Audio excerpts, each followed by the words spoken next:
Hello and welcome. What you see on the screen behind me here is a detailed list of the carcinogenic compounds and chemicals that are used in the fracking process. Now, we have continually protested the unfathomable refusal by federal, state and local governments to acknowledge the irrefutable and ever-mounting proof of harm that exposes fracking as a clear and present danger. The Cervantes Action Group has supplied the Dandarigin Executive and councillors with an abundance of evidence, of witness testimony, appalling case histories, all of these underscored by increases in toxic spillage, gas leakage and permanent water contamination. This irrefutable and repeatedly corroborated proof of harm demands the urgent response of banning the criminal insanity of fracking. Industry claims of minimal emissions are exposed as outright lies, with fracking a far worse global offender than coal.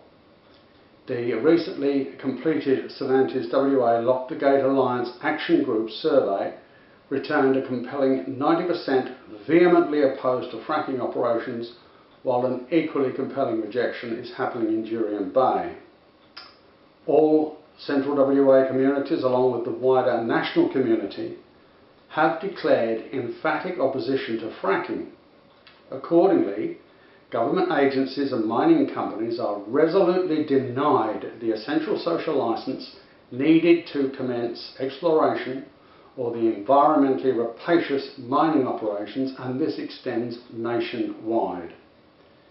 The obscene process of fracking is fiercely rejected by a prodigious majority that lawfully compels all governments and councils to adopt this incontestable community position.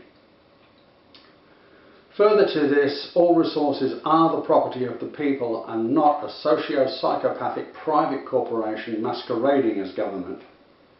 These criminals have usurped the rule of law into an instrument of plunder administered by a corrupt judiciary that the ongoing failure of elected representatives to redress actively supports.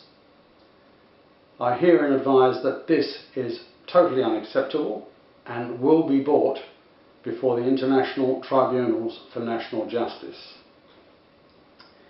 There is mounting outrage that the prevailing will of the majority is contemptuously ignored by thuggish government agencies and mining companies in a shocking display of unmitigated fascism.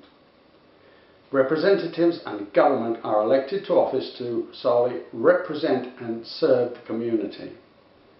Failure to fulfil this constitutionally mandated obligation supports the predatory corporations seeking to irreversibly pollute and lay waste to this nation. This is treason.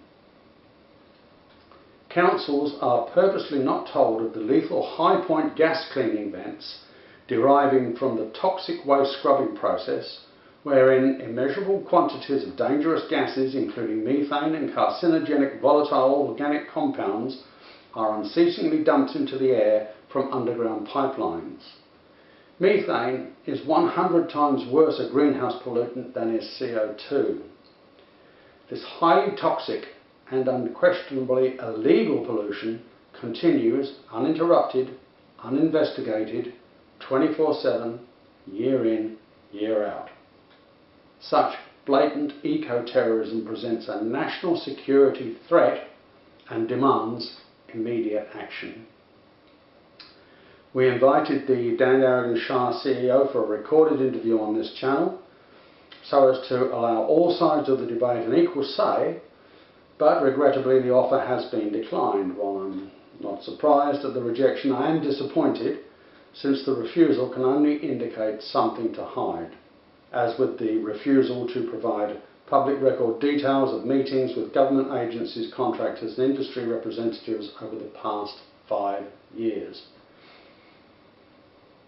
What needs to be understood here is that government and industry are fully aware of the environmental devastation and water poisoning that this process guarantees, but they continue with it regardless of the known and repeatedly proven consequences. This can only mean one thing: genocide.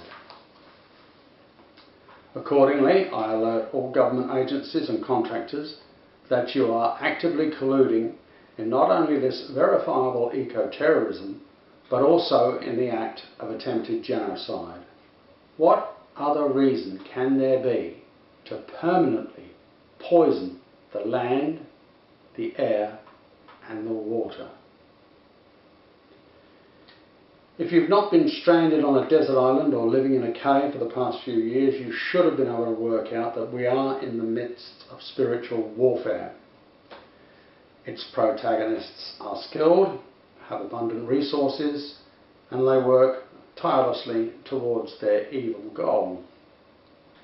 The one thing they don't have, and that they can never have, is truth. That, in my view, will prove the most potent weapon that will see us prevail in this protracted struggle. In closing, I urge viewers to please stop watching TV news or reading anything from the corporate mainstream media. It is entirely toxic, it has a very, very low vibration, and it is purposely designed to keep you in fear, anxiety, and worse. It doesn't take much to work out that is exactly what it's doing, and it does it very, very effectively. So turn off your televisions, or be very, very selective in your viewing, but don't watch or read the news. There's plenty of alternate media presentations available that are doing their best at no profit to bring you the truth. Thank you for your time.